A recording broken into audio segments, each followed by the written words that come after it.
So, welcome to today's presentation. My name is Peter Yusuf, Senior Market Analyst at IronFX. We're going to be mixing technicals with fundamentals today and going to be basing practically the presentation on the main FX pairs. Other than that, I would be noting that more or less we're going to be making a small recap. Overall, the general market sentiment seems to be bearish for the US dollar, or at least it was on Friday.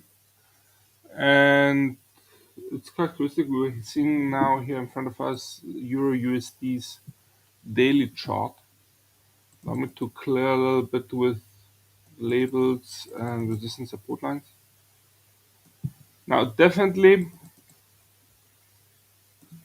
EURUSD had an upward trend, and that started around the 5th, 6th of August. You can see it right here. And I would be highlighting the fact that the price action since our last presentation has breached the 1.0940 and the 1.0990.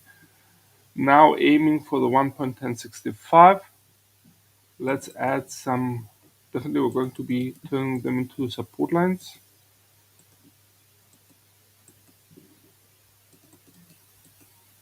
To tell you the truth, this one's going to be moving out.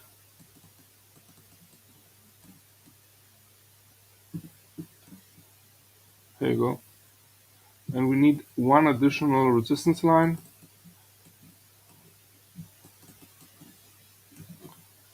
Let's go hunting. Going further back. I'm placing it here. I'm neglecting this shadow. In red, that would be the 1.1250.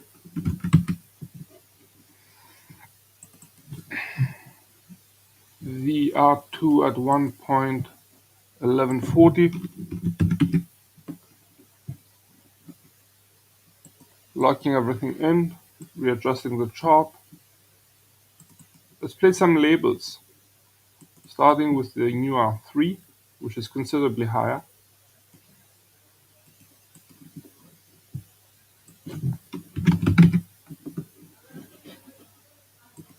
The R2 at 1.1140.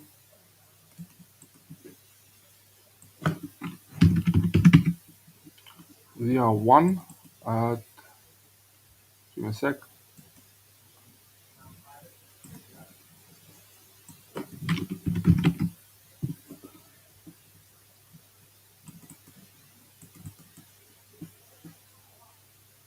$1.1065.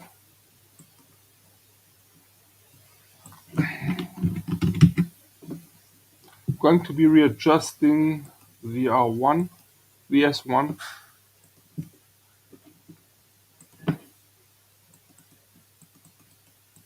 At 1.099, could go a little bit lower. That's it, 1.0980.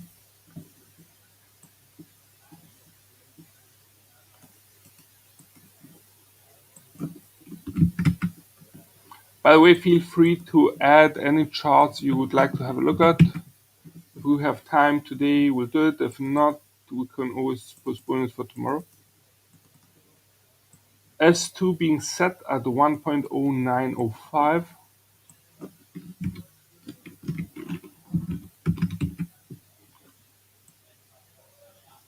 And the S3 at 1.0840.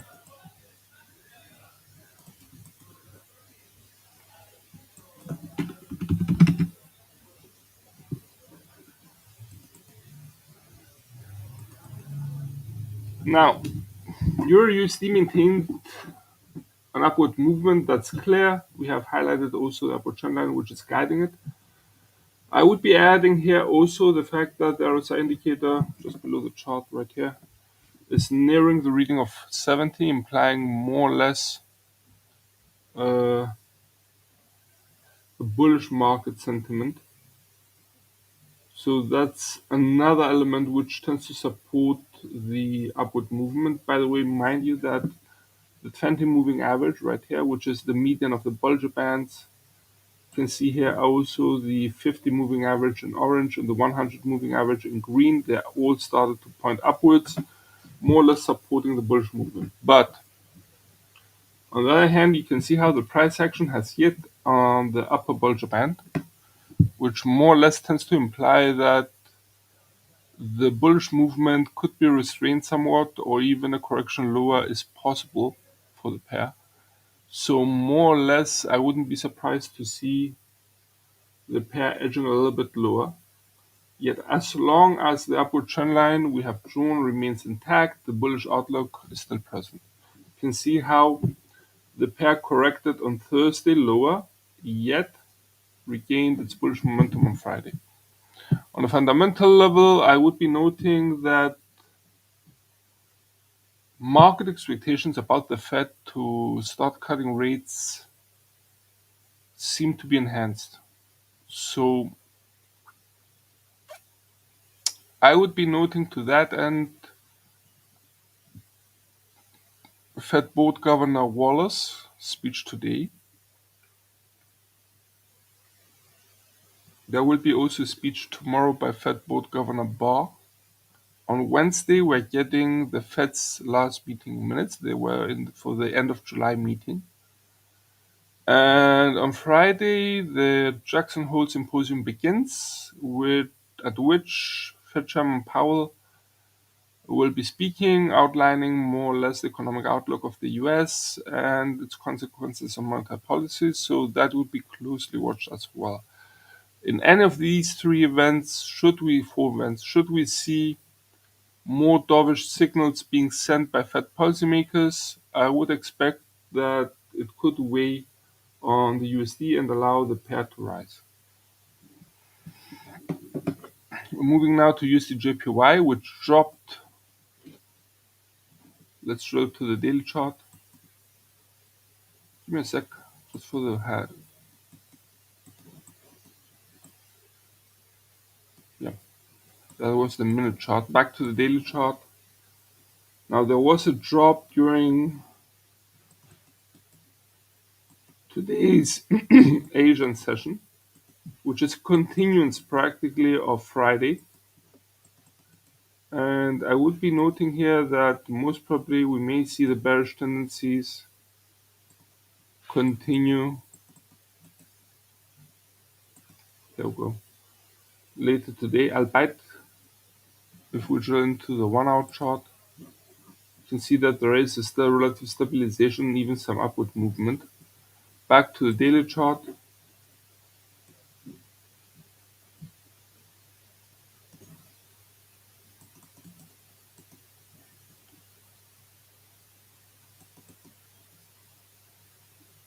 Now definitely the upward movement was interrupted here.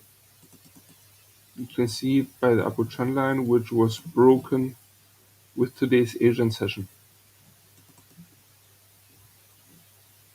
It's very characteristic. And I would be highlighting the possibility of a stabilization of the pair. Maybe even some bearish tendencies, as we have mentioned before.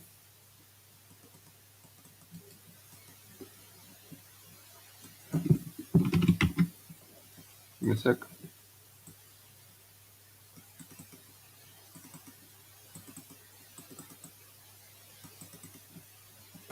There you go. Most probably, should the pair stabilize, I would expect it to remain between the R1 and the S1. While for bullish outlook, I would require the pair to breach the R148.50 and start aiming for the R251.95. On the flip side, should the bear stick over, we may see the pair dropping, breaking the S144.25 and start aiming for the 141.40. By the way, indicators list, let's delete the OBV.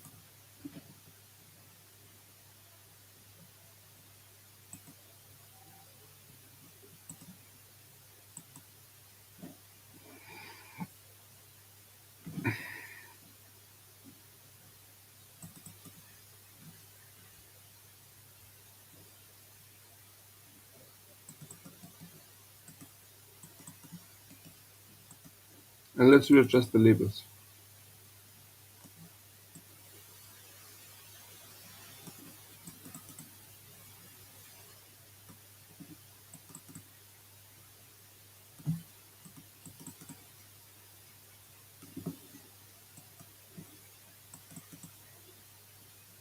That's it. Once again, for the time being, a relative stabilization seems to prevail. However, I wouldn't be surprised to see during the American session today, seeing the pair actually weakening further, as USD has the potential to drop. On the other hand, let's not forget that we're talking about a relatively quiet Monday, given that no major financial releases are expected. So fundamentals are to be the main driver behind the movements in the FX market, most probably. Let's have a look at cable, which has benefited substantially on Friday by the weakening of the US dollar. And at this point, we definitely have to reverse the role of the R2 and the R1 from resistance lines to support lines, given that they have been broken clearly.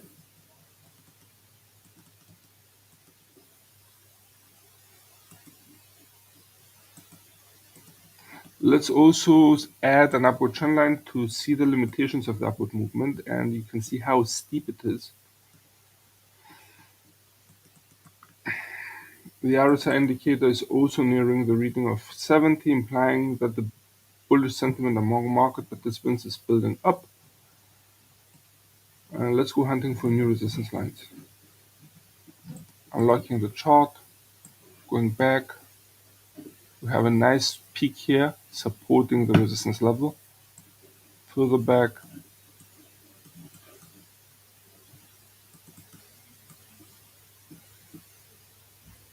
there you go. In red, and that should be the 1.3290. Everything else is not needed right now, so let's delete it.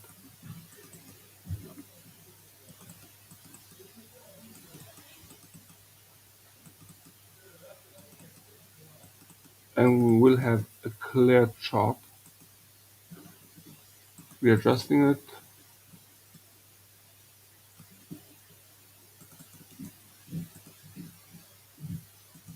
Let's place the labels, starting with the R3 at 1.3290, the R1 at 1.3140,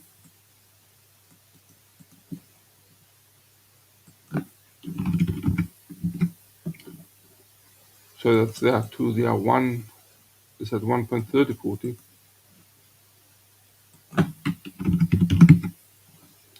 the S1 at 1.2890,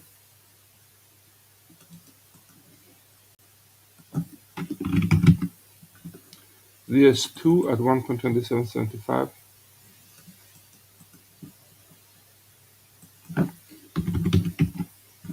and the S3 at 1.2610.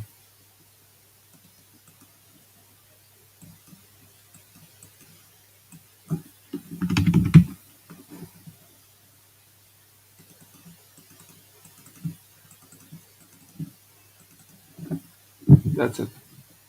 Now we have a nice clear chart where practically the upward movement has been outlined. I would be noting here that on the one hand, the upward trend line and the RSI indicator are both supporting the idea of a bullish outlook.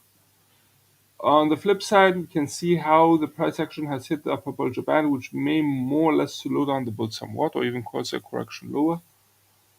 Should the bullish momentum be maintained, we may see the price action of cable reaching or even breaching the R1 1.3040. You can see how the same level was able to reverse an even wider upper movement in the past and having a nice V-shaped reversal practically since the mid of June. Let's have a look at USDCHF.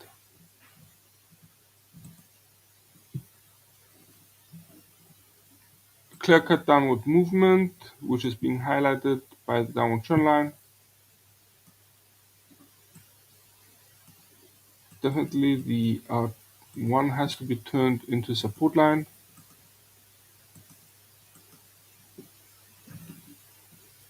So resistance line for the S1.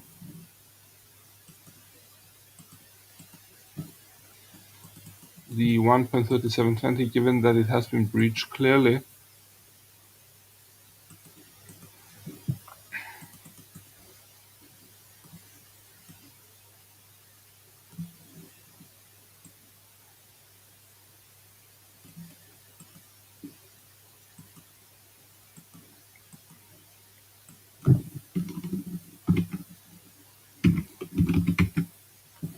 And I'm using this throw here as the next support line. So for the time being, let's correct the levels as well.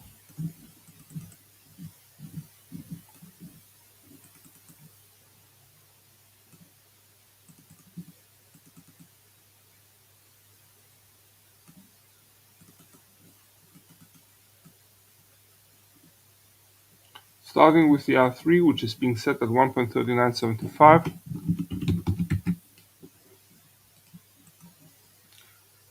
The R1 at 1.3845. The R1 at 1.3720. The S1 at 1.3590.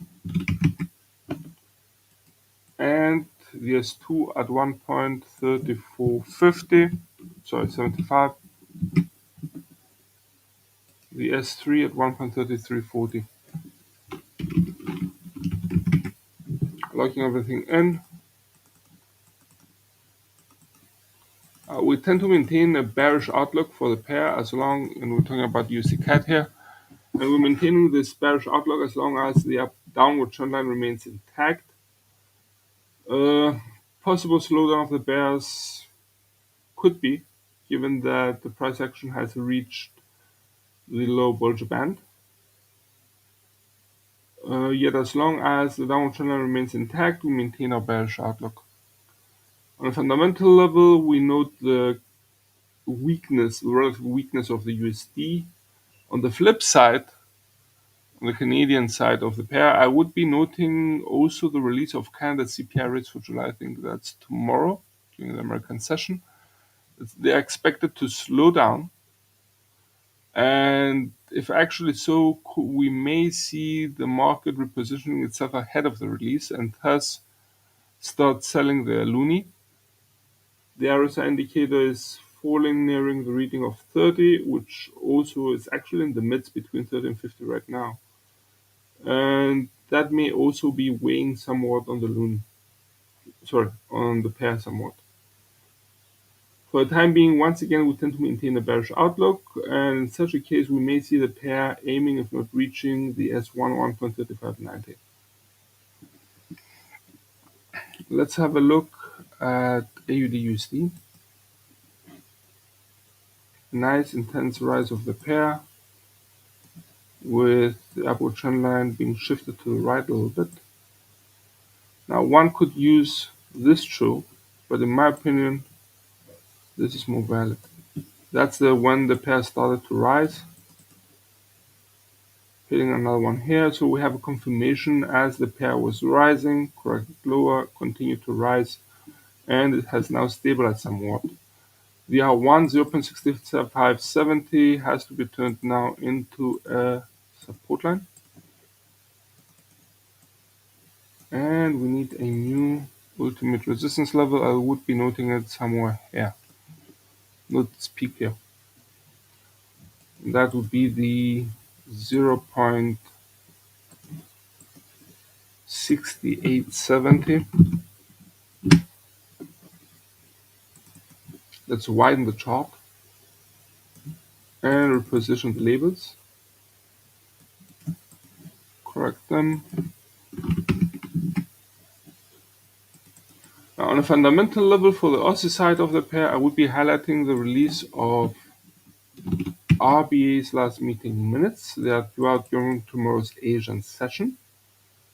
And my estimation is that the bank will remain quite hawkish.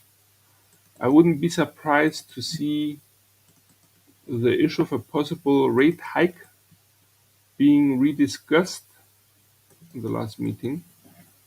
And should that be the case, and over should the context of the document be more tilting towards the hawkish side, I wouldn't be surprised to see the Aussie getting some support, which could drive AUDUSD even higher. Before that, though, let's not forget that we have an American session today. And should the bearish tendencies for the USD side of the pair intensify, once again, we may see the pair rising. It's something which we will have to wait out and see. For the time being, we tend to maintain a bullish outlook. We were basing that practically on the upward trend line and the fact that the RSI indicator is aiming, it's above the reading of 50 and aiming for the reading of 70. It's not quite there yet, but the tendency is clear. The price action, on the other hand, has breached the upper bullish band, and that may slow down the bulls or even allow for a correction lower. Yet as long as the upward trend line remains intact, the bullish outlook remains as well. And should the bulls maintain control over the pair, we may see it breaching the 0.6710, setting as the next possible target the 0.6795, which is marked by this peak here. Okay, let's have a look at USDCHF. Nice pure chart. Interestingly, the pair had an upward movement, but that seems to have been interrupted. So that's one question. I'm not sure yet whether that's a mere correction or an actual interruption of the upward movement. It would seem as an interruption though. Let's set some resistance lines to see how high they could go. Definitely one will be set here.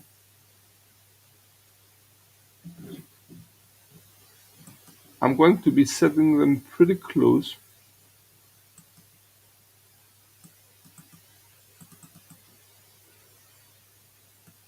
And we have a mid level as well in this peak here. To the downside, once here. Let's color this in green.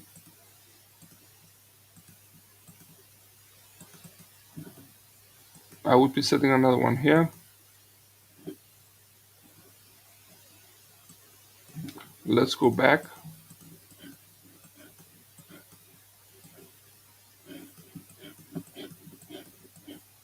Should be an all-time low.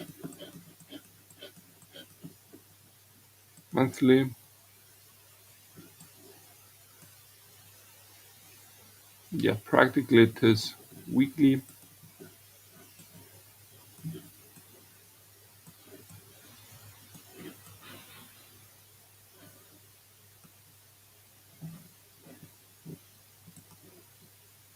We have to go back until 2011 to find a lower low. So I know it's not an all-time low, but we had another low point here when we had the historic interest rate decision by SMB.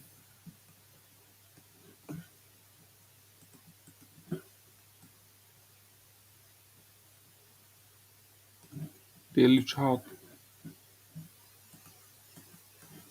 Let's delete everything which is not needed.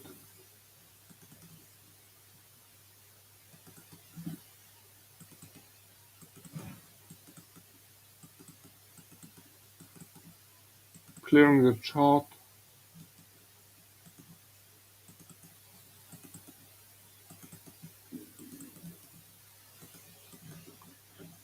Okay, we have it.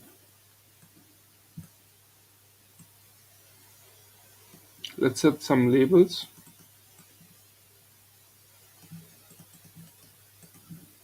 S3 being set at 0.8085.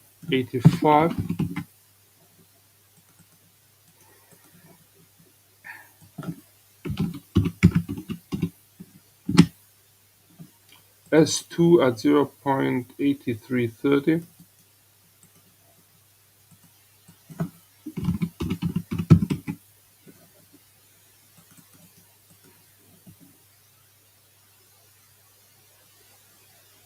That should be 30.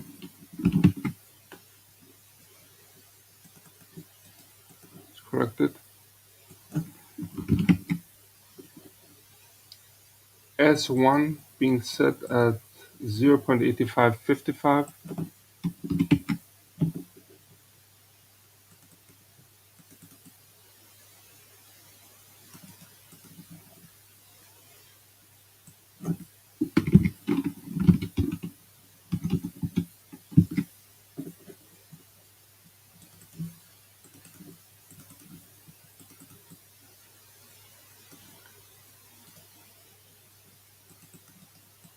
R1 being set at 0.8750.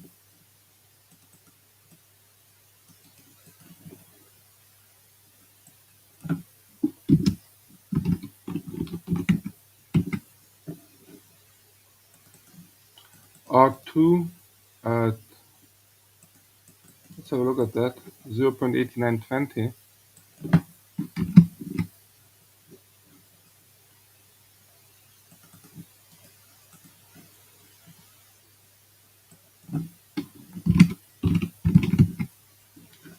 And the R3 at 0.9050.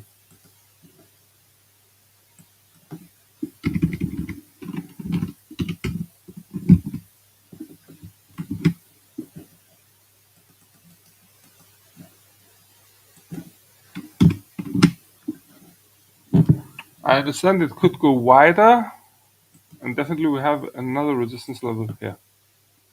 That should be the 0.9220.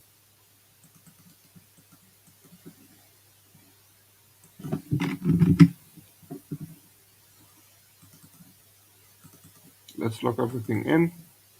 For the time being, we abandon the bullish outlook. Given that the upward trend line has been breached, we have to note here that the RSI indicator was not able to breach above the reading of 50 and has corrected lower. So more or less, we tend to maintain for the time being a relative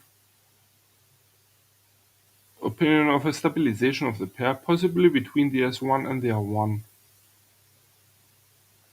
Let's have a look at gold.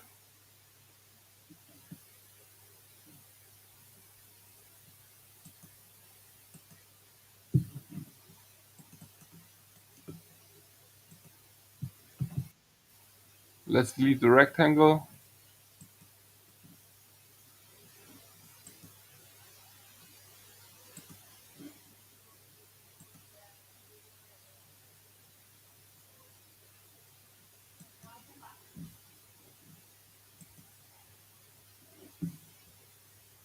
Let's see how the price action is working here. Here definitely we have a support line somewhere here. This has been reversed.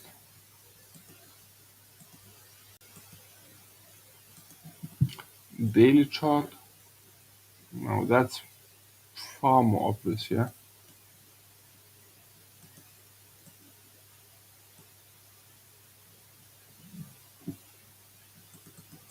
Let's go hunting for new ultimate resistance lines. Albeit we have to note that we're talking about new record high levels in red.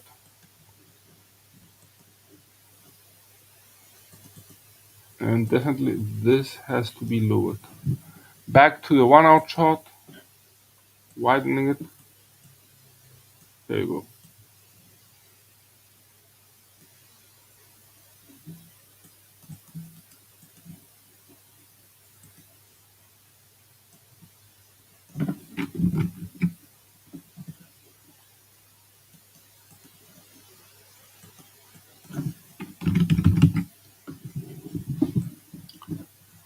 Let's set the resistance support lines.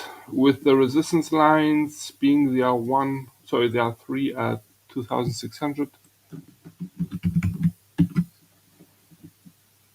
the R2 at 2,550,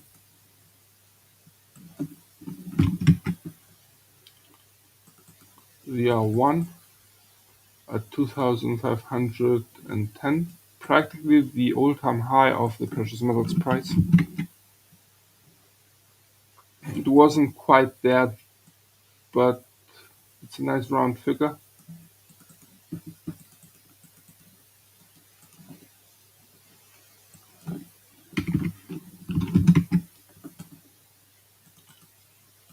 The S1, give me a sec, being lowered somewhere here at 2,480.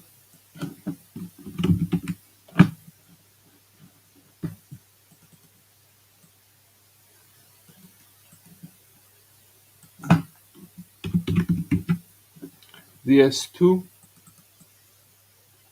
2,450.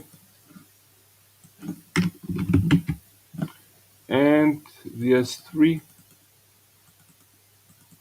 at 2,415.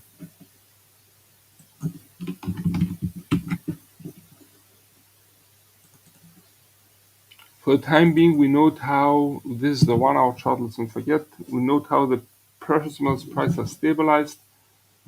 We're going to be having to delete the online balance volume.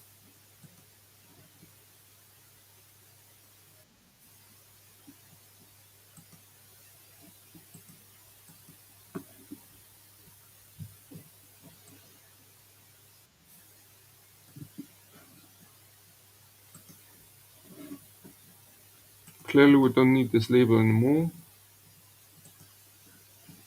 Repositioning the labels.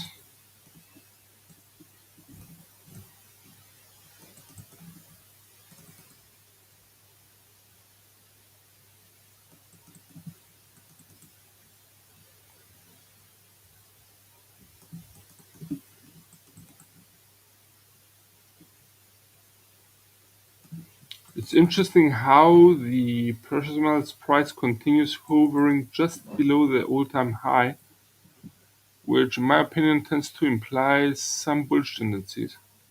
But they're not just there yet. For the bullish outlook to be maintained, if we accept this as an upward trend line, then we would have to see a breach of the price action above the 2,510 threshold, which is practically an all-time high for the precious metals price. In such a case, we set as the next possible target for the bulls the 2,550.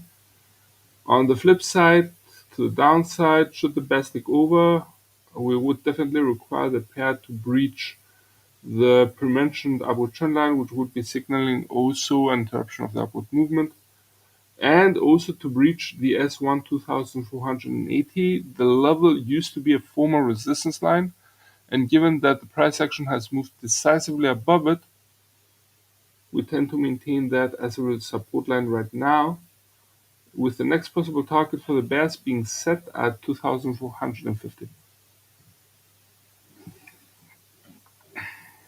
Let's have a look at S&P 500.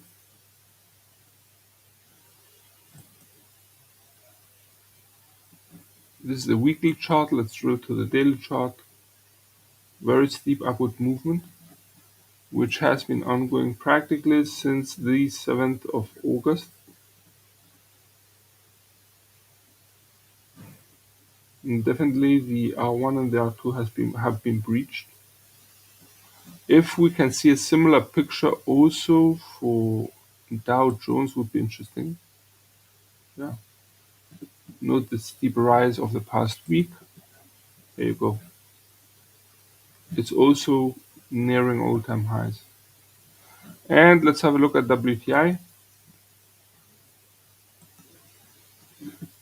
Oil prices are dropping.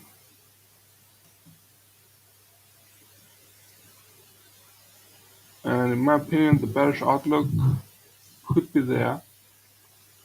However, I would like a lower chosen than this one before adopting a bearish outlook. So for the bears to completely have taken over, I would require the pair to breach. The commodity's price to breach the S171.40 and start aiming for the S267.90. That should sum it up from all of us here at IronFX. Best wishes for solid trading.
Okay, hi everyone, welcome to today's webinar. For today's session, we are going to be talking about the top candlestick breakout patterns. So let's just go ahead and get started. Okay, firstly, before we get started, as per usual, a risk warning and disclaimer. Our products are traded on margin and carry a high level of risk, and it is possible to lose all your capital. These products may not be suitable for everyone, and you should ensure that you understand the risk involved. The information in this webinar should not be considered investment advice or an investment recommendation, but instead educational material only. This material is just a personal opinion of the author, and the client's investment objectives and the risk tolerance have not been considered. IronFX is not responsible for any loss arising from any information contained herein, and redistribution of the material is strictly prohibited. So I'm Melanie, and I'll be your speaker for today. I'm an investment analyst from Rocket, who are finalists for Best FX and Equity Research in the years 2019 to 2021. Okay, so here's our agenda for today. We'll start off by doing a brief recap on what are candlesticks, reversals versus breakouts, and then we'll talk a bit about our top candlestick patterns. We'll do a brief recap of last week's topic, which was the top 3 reversal patterns, and then we'll look at this week's top 3 breakout patterns. So if you have any questions, feel free to pop them into the chat or in the Q&A section, and I'll try my best to answer them. Okay, let's go ahead and get started. So to start off, let's look at the anatomy of a candlestick. Excuse me. Firstly, we have the bullish candle, where your high price and your close price is the upper candlestick wick. The body of the candlestick starts from the close price to the open price, which would be the bottom of the body of the candlestick, and then your lower wick comprises just of the low price. Bearish candlestick would just be the opposite, so your high price and your open price would be the same, and your close price would just be at the bottom instead of at the top for a bearish candlestick. And your low price and close price are the same. Okay, so let's talk a bit about price action trading approach. So this basically comprises of two different trading approaches, the reversal and the breakout.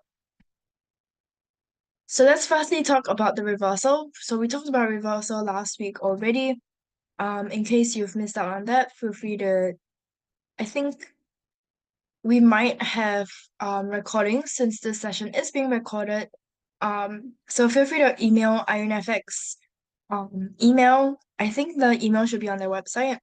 Feel free to ask them for the recording, and I'm sure they'll help you out. So firstly, we have the reversal. Here we have price moving within an ascending trend channel. Here we have a morning star formation. We'll go through a little bit in detail about this formation. But basically, this is a reversal formation, and you can see it's also kind of testing that bottom part of the ascending trend channel. So we're expecting prices to bounce off of that channel and hit towards the upper part of the ascending trend channel. Okay, you can see that's exactly what happened here. In fact, it even pushed above this resistance level from where the swing high is at, pushed above it, and is still continuing within that ascending trend channel. On the other hand, we have the breakout. So here we have the resistance area that price is trying to break through. Okay, so we have this resistance level, which is in line with a couple of swing highs, a couple of swing lows, and that basically makes it an overlap resistance. So an overlap resistance basically happens when there are swing highs and swing lows that respect that area. And these are important because it shows that the bulls and bears of your price basically, any securities price basically respect that level. Okay, and here we actually see this formation again with price breaking out of that huge resistance area. So that is the breakout that we're referring to here. The formation that we see here are the three white soldiers. I'm expecting prices to continue to move upwards since there is a breakout already and there is also this formation here. You can see that's exactly what happened here as well.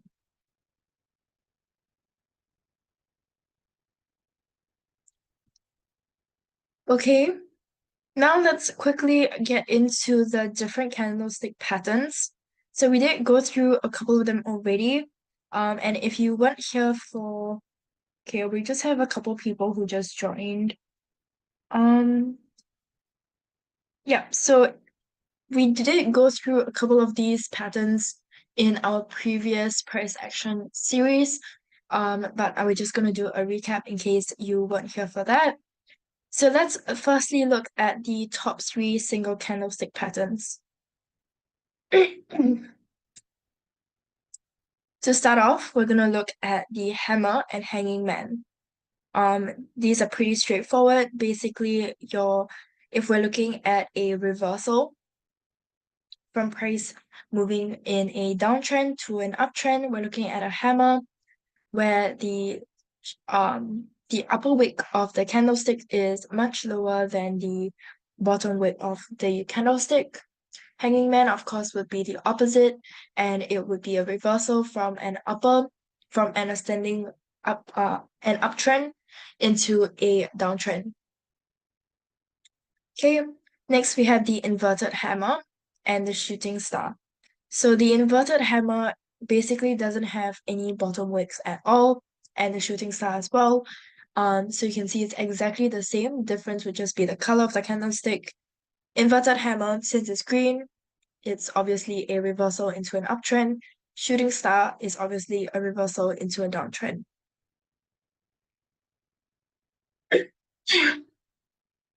Okay, now we're gonna look at the doji candlestick patterns. Excuse me. So your dragonfly doji is basically this letter T shape.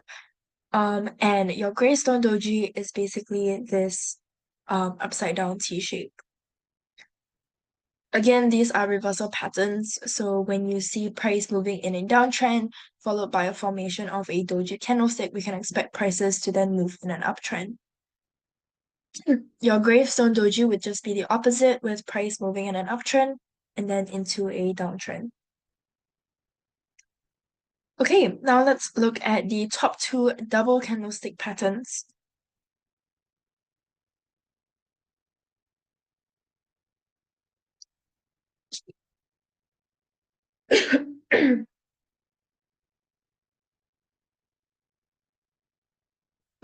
So we basically have the bullish and bearish engulfing first. Again, pretty straightforward.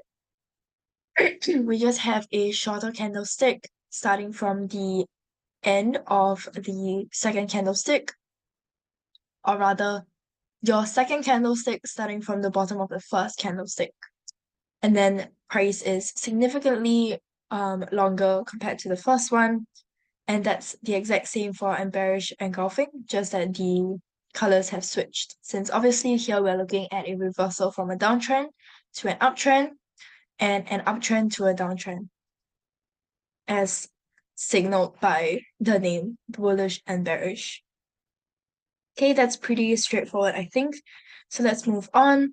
Next, we have the tweezer bottoms and tweezer tops. Again, your tweezer bottoms are reversal patterns from a downtrend into an uptrend. So you can tell that the color of your candlesticks are basically, it's pretty straightforward. So your color of the candlesticks will tell you exactly the direction of price. So here we see prices moving in a downtrend. Your first candlestick is red, the exact same candlestick shape with no upper wick. Is moving in an uptrend with price in a green color candlestick. Next, your tweezer tops would just be the upside down of your tweezer bottoms, with price moving in an uptrend at first, as signaled by this green candlestick, and then price then reversing and moving in a downtrend following this red candlestick here.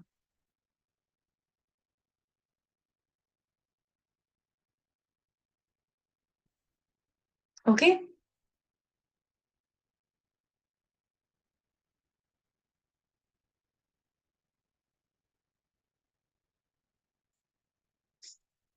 Okay.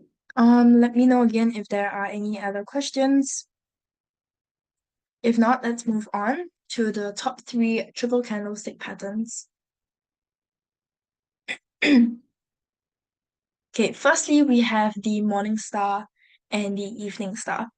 So your morning star is basically a bullish reversal. Price is moving in downtrend. We see this longer candlestick followed by a really small candlestick, and then a longer candlestick again that starts pretty much when the second candlestick ends. Okay, you can see the wick here aligns nicely with the body of our second candlestick. Okay, and for our evening star, we see this bullish candle, followed by that same small candle, and then followed by a similar sized second candle, both of which are bearish.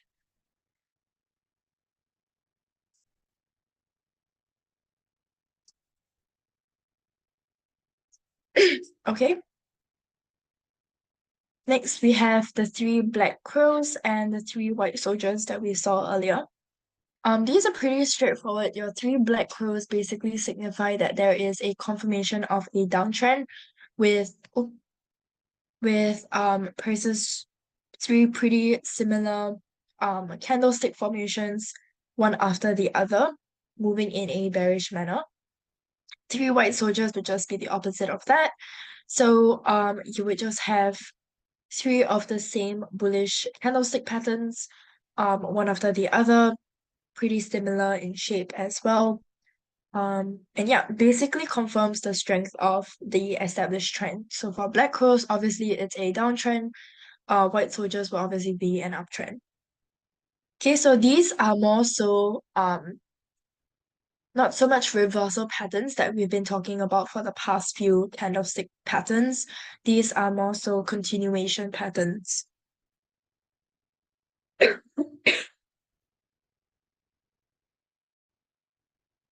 Okay. Okay, so next we have the 3 inside up and the 3 inside down.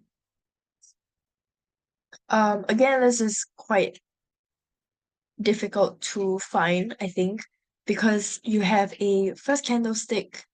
I think this formation is quite popular, and quite difficult to spot. But anyway, we have a first candlestick that's bearish for our 3 inside up. And your second candlestick would start approximately around the same area as the first candlestick that we see here. But it should be shorter. It doesn't have to be exactly like this. Just has to be shorter than the first. And then your last candlestick should start approximately when the body of the candlestick starts as well, the second candlestick. Okay. With 3 inside down, you can see price is once again giving us this bullish candlestick first, since it is a reversal pattern. So it's a bullish candlestick, and then price starts around the same area once again. It's a shorter candlestick, followed by a really long one, that starts again where your second candlestick will end. Okay, so these two are also reversal patterns.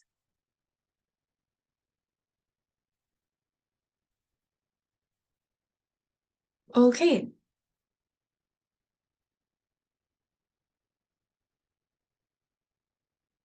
So now let's look at the top 3 reversal patterns.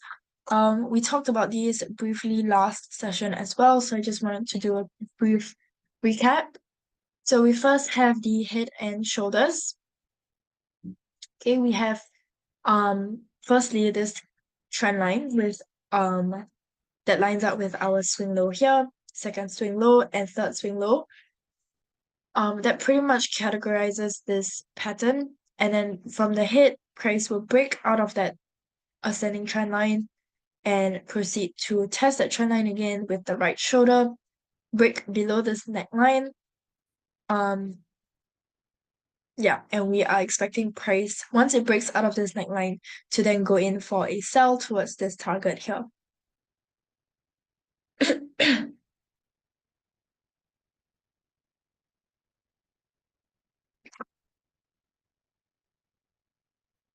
Okay, so that's the head and shoulders top. Here's the head and shoulders bottom, which are just the opposite of what we were talking about with the top.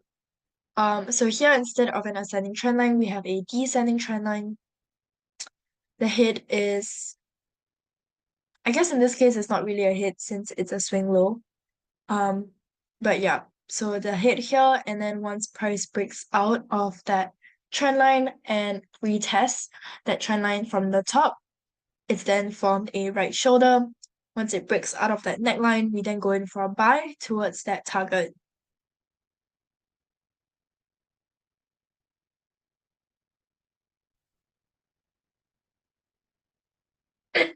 Okay.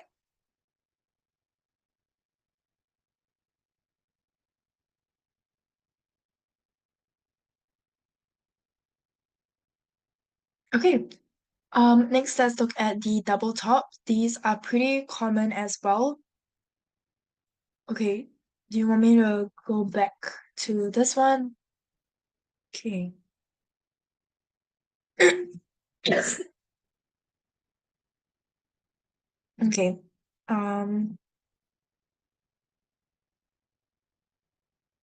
So the one that we were talking about are the head and shoulders bottom, which is basically the bullish version of your head and shoulders top. Again, prices are moving in a descending trend line at first. Once it breaks out of it, that's where your neckline is formed. Retest that trend line, forms your right shoulder. Once it breaks out of that neckline, then we go in for a buy towards this target level here. So your target level would be typically anywhere below this neckline, or in this case, above the neckline. Yeah, it can be anywhere from here, can be this swing low as well, but obviously if your target, your risk to reward ratio is greater, you will want your target to be a little bit further away if you are certain that price is going to continue upwards to reach your target.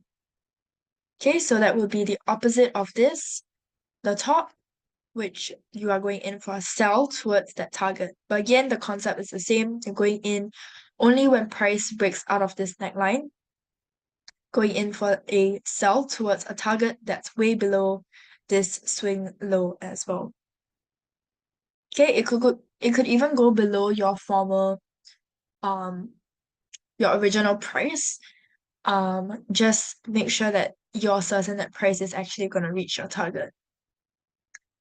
Okay, next let's quickly look at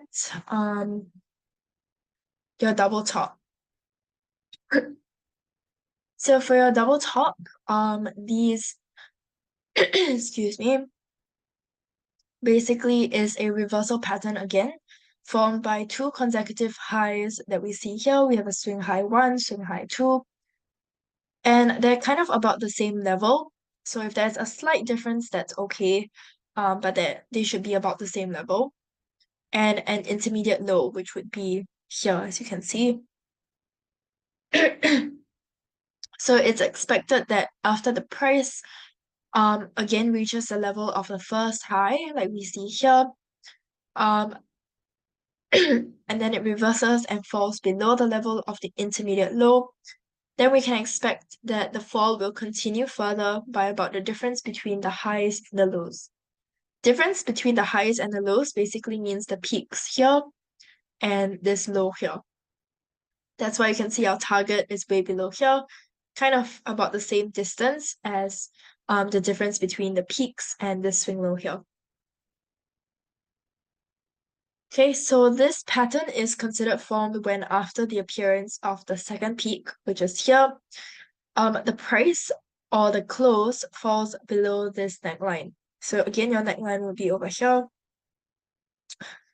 And the dotted horizontal line, which you see here, ends with the target label, and it indicates the expected price level after the pattern has been formed.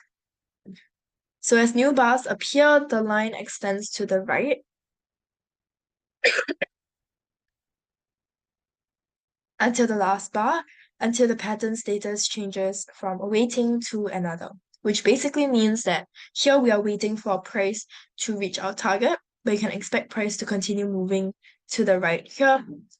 So once it reaches your target, then we'll be waiting for another of one of these patterns.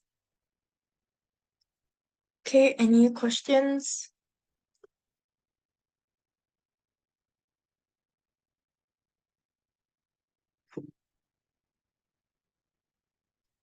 All good. Okay, next let's look at the opposite of that, which would just be a double bottom. So it's pretty similar. Again, we have, instead of swing highs, here we have swing lows with, again, they should be kind of approximately the same, the same height. Okay. So they should kind of be about the same height between these two levels and between your swing low here. So this is what we call our intermediate low. So your target, again, would be about the same distance here. If you count the boxes, right, from the neckline to your target, you can see it's 1, 2, 3, 4, 5. Your height of the bottoms here, 1, 2, 3, 4, 5. So it's kind of about the same distance. Okay, that's where you should place your target profit.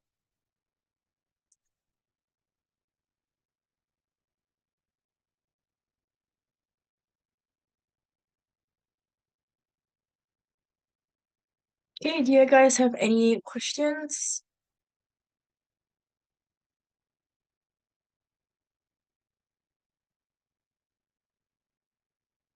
So basically, how you find this formation, we're just going through how to spot the formations and where you should place your target or your take profit levels after you've been able to spot them. That's basically all this webinar is.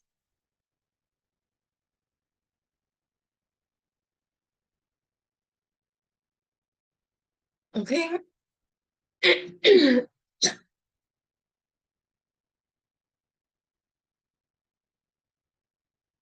Okay, let's move on to our next candlestick pattern.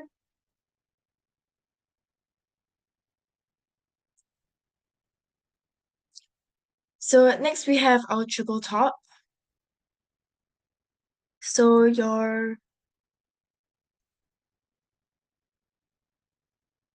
okay, so your triple top pattern basically shows that price has tested this resistance level since we have three swing highs testing this level, but price has been unable to penetrate this area where the peaks are at. So if we are talking about in a real life context, it basically means that after multiple attempts, the asset or your security or your currency, whatever it is that you are trading, is unable to find that many buyers in that same area or in that price range. So as the price falls, which we see here, recent pullback low and the trend line, when it falls, it then puts pressure on all the traders who bought during this pattern to then start selling. So if the price can't rise above that resistance, then there is limited profit potential in holding onto it, obviously. So as the price falls below the swing lows here, as it falls below it, selling might escalate as former buyers exit losing long positions and new traders excuse me, and new traders jump into short positions like we see here. Okay, so that's kind of the psychology behind the pattern that we have here.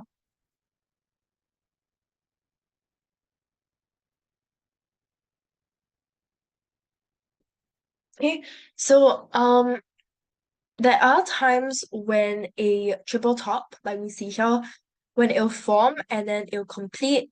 So then traders might believe that the asset will continue to fall after it breaks below this pullback.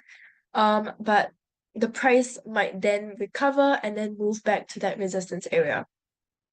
Okay, so for protection, a trader could place a stop loss on short positions above the latest peak or above a recent swing high within the pattern. So one of the swing highs here, for example, could work. And then this move basically limits the risk of the trade if the price doesn't drop and instead rallies. So here we see a very significant drop after the swing, after your triple top, but that might not happen. So that's why we place our stop loss on short positions above that latest peak, which would be somewhere here or maybe here as well. Okay, so I guess same thing with a triple bottom. It's pretty much the same concept. We have our triple bottoms here. Price breaks out of that neckline. And then we go in for our take profit over here because it's a confirmation that price is going to continue to rise. Similarly, like over here, once it pushes below this swing low, then it's confirmation that price is going to drop. So that's why here it's the opposite. So that's why we're going for a buy towards our take profit here. Remember, your take profit should always be kind of after that neckline. So it could be somewhere at this previous swing high. Just as long as it's past that neckline, it's fine. So one of the drawbacks of these triple patterns, and that's pretty similar to your double tops and bottoms as well, that we talked about previously, is that the risk and reward ratio is a drawback on these patterns.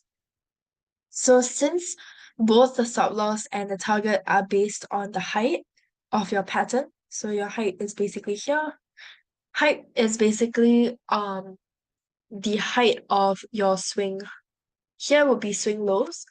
Previously would then be your swing highs. So the height of your pattern, you can see they are roughly equal. So patterns in which your potential profit is greater than the risk would of course be most preferred, since your risk to reward ratio would be greater. So instead of doing that, you can place the stop loss within the pattern. So within this pattern, instead of above it, or I guess in this case would be below it, and this would improve the reward relative to the risk.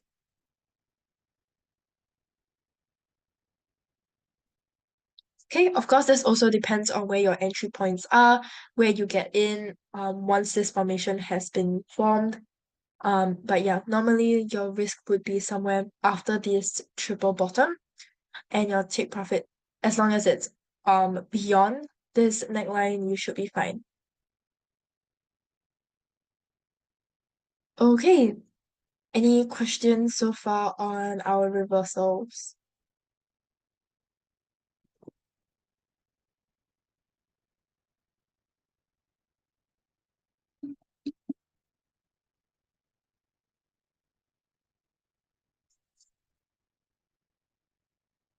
There are a lot of sources out there. If you just search up chart patterns or candlestick patterns, a lot of websites will go through this pretty in-depth as well. So if you're still confused after this, feel free to just check that out or look at the recording of this webinar, which again, I think if you email IronFX, they'll be happy to help you out. Okay, let's look at our top 3 breakout chart patterns. Firstly, we'll be looking at our falling wedge, then our bullish rectangle, and then our bullish pennant.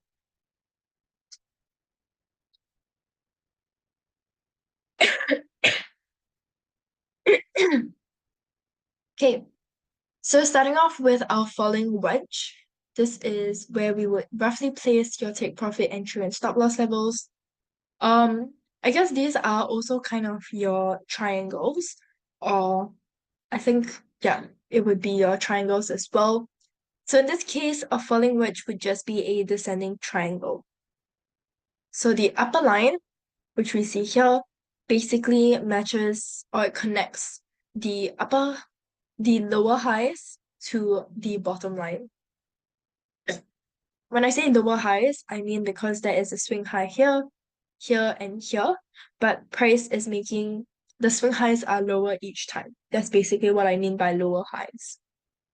Okay.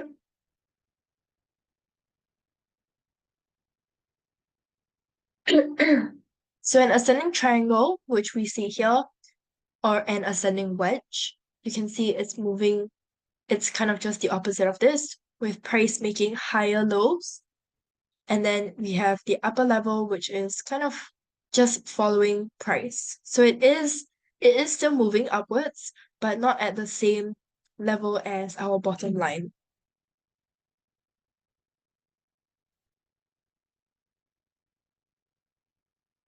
Okay, so for your ascending triangle here, the upper line will go through most of the equal highs, so it doesn't have to go through all. And your lower line just has to connect all of the lows. So it's just the opposite of this shape here. Take profit would be above that higher swing high rather. Your entry would be somewhere in the middle here, and your stop loss just has to be below this lower line. So it would be the same thing, just opposite for your ascending triangle. Stop loss would be on the top, entry would be somewhere here in between. Past this should be maybe here, okay, and then your take profit just above it over here.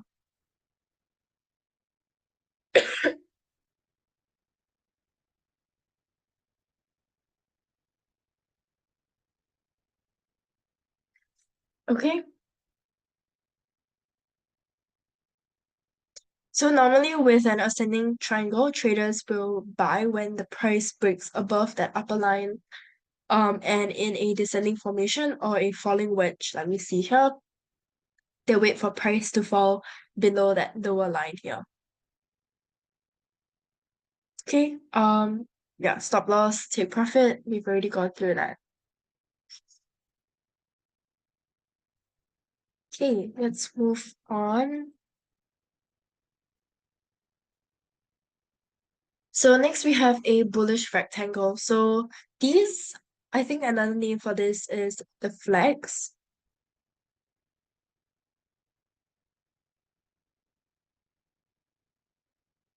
So for flags, I think it signals a trend continuation. So here on our screenshot from TradingView, we have an ascending rectangle. Okay, here we have kind of a symmetrical, again, it's bullish as well since price is moving in an uptrend. And flags consist of the flag itself and the flagpole. Flagpole is just this line here. So of course, if it's a bearish flag, it would just be the opposite. It'd just be coming down in a downtrend. So they are normally framed with two trend lines, where in a bullish flag, like we see here, they will connect the lower highs, okay, which is here, the lower highs and the lower lows. And in a bearish flag, it'll just connect the higher highs and the higher lows, since it'll be the opposite of this. So to spot the pattern in a price chart, you kind of just have to wait for a strong price movement, followed by a move in the opposite direction, like we see here. Okay, so these kind of rectangle or flag shapes signal a trend continuation. So in this case, since it's a bullish rectangle, we would then continue to buy in a bullish trend when the price rises above the flag's upper boundary. Upper boundary basically means this line here. Once it raises above the triple swing highs here. Or if we're looking at the price chart, as long as it raises above this swing high.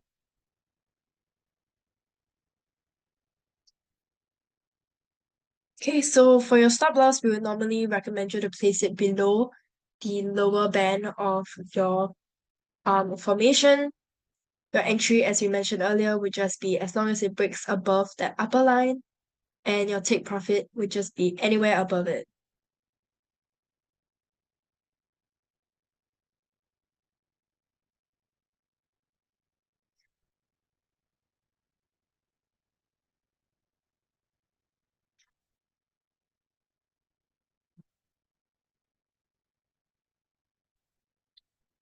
Okay. Okay, next let's talk about the bullish pennant.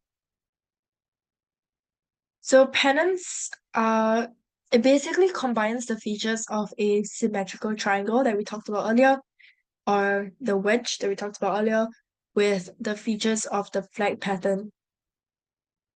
So you can see it has the shape of a symmetrical triangle, but the profit targets, which you can see this kind of flag formation based on the length of like the flagpole or the uptrend. Okay, so the pennant again is a continuation pattern. So that appears during a short-term consolidation within a strong trend. So if you're able to identify it in a bullish trend, like we see here, it's most likely to break above its upper boundary here and continue rising. So if you see it as a bearish pennant, of course, it would be, we're going to expect it to break out of the bottom boundary and continue to fall. Okay, so on spotting a pennant in a downtrend, which we don't have here, traders usually will sell on a breakout of a lower line. Here we see bullish pennants, so they will usually buy as soon as the price breaks above this line here. Okay, we would normally place your stop loss just below that lower boundary again, so similar to the flag. entry would be as long as it breaks out of the upper boundary, and your take profit would just be anywhere above those levels.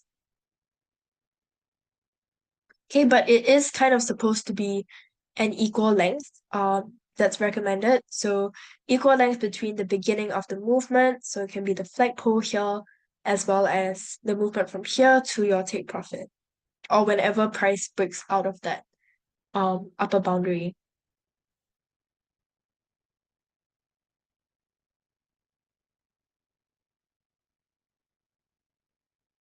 Yeah, you're right. They are really similar. It's just this bullish pattern is just a combination of the triangle as well as your flag. So the main difference between it is just this flagpole thing that we have here, which basically tells you the uptrend and the downtrend. So this is kind of a confirmation, I guess, of an uptrend happening. Whereas if we go back and look at our wedge, right? I mean, I guess here we also have that flagpole in this animation. But if you actually look at the price, we don't really have that flagpole. It just straight away starts as the bottom line and your upper line.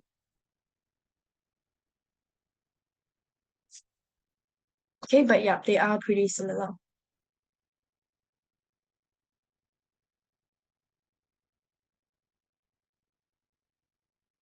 There aren't that many rules when it comes to this. I guess I wouldn't call it rules, it's just more of being able to spot these formations. So if you just Google, I think like I guess this would be breakout patterns. So if you just Google um breakout patterns, these should come up. And there are a lot, so don't worry if you don't get it straight away, or if you're not able to remember all of them. We're only going through the top to use for now. There are others on the market as well, so feel free to just check those out.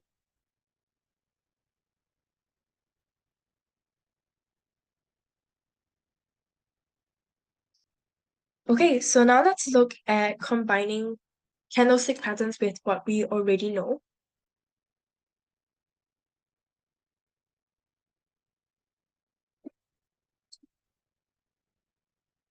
Okay, so we're gonna start off with support and resistance, since this is basically the foundation of everything. So I did briefly talk about your overlap resistance levels earlier. But basically what we want to talk about is being able to spot significant swing highs and lows. So for example, here we have an insignificant swing. So these are bad points to use for Fibonacci. Not just Fibonacci, but any kind of analysis as well. So this is the kind of shape that we want to be looking for, with significant moves up and down. Okay, here's another example. So I've drawn out exactly how clear your peaks and troughs should be. Again, you want to make sure that your levels kind of line up with at least 2 swing highs or swing lows, so that it's more significant. You can, I guess, because these levels, you can see that price has already tested these levels in the past multiple times, so these are more significant levels to use. Okay, and this applies for both your entry and your take profit levels as well. Okay, so now let's look at combining what we know. So your pullback and overlap levels, like this. Okay, so in this first example, we have a big swing high resistance level. Price surpasses this big swing high level and becomes a pullback support, where we expect price to pull back or retrace back to that level. So in the green areas, we see price retrace this level and bounce off of it perfectly. And once price bounces off the pullback support, it then becomes an overlap support. Okay, another example here. So with 2 swing highs lining up, we have a swing high resistance. Price has surpassed this level and has become a pullback support. So we can expect price to retrace back to this level, and take note of the blue circles here since price bounces off this level twice, making it a really strong overlap support.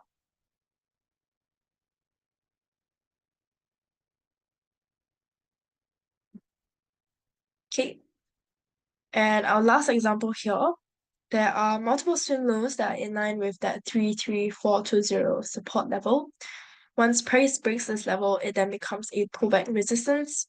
And we can see price has tested this level 3 times over here, making it a strong overlap resistance level. Once price actually breaks out of it at point number 4, we can see it becoming a pullback support. And then once it bounces off again, it becomes an overlap support. So all of these levels combined with your ability to spot candlestick formations, and also with your trend lines, trend channels, and indicators will help you to form, as well as Fibonacci. Those will help you to form confluence and help with your analysis. Okay, so just to recap, a valid trend line is when there are at least 3 touches on it. Like here we see at least 3. Here you can combine all of this with your channels as well, like we did earlier. And yes, so just to recap again, for channels, valid channels, you want to make sure that it touches at least twice on top and twice below. Here we have more than twice. Here we have more than twice, but as long as it touches at least twice, that's good enough. And of course, next is combining these with resistance and Ichimoku as well. Okay. That's all for my webinar today. Thank you guys so much for joining me. I hope you guys found this session helpful. And yeah, thank you guys so much. If you guys like me, feel free to connect with me on LinkedIn. It's just my name, Melanie Chong. And yeah, I'll see you guys again next week. Thanks, everyone. Bye.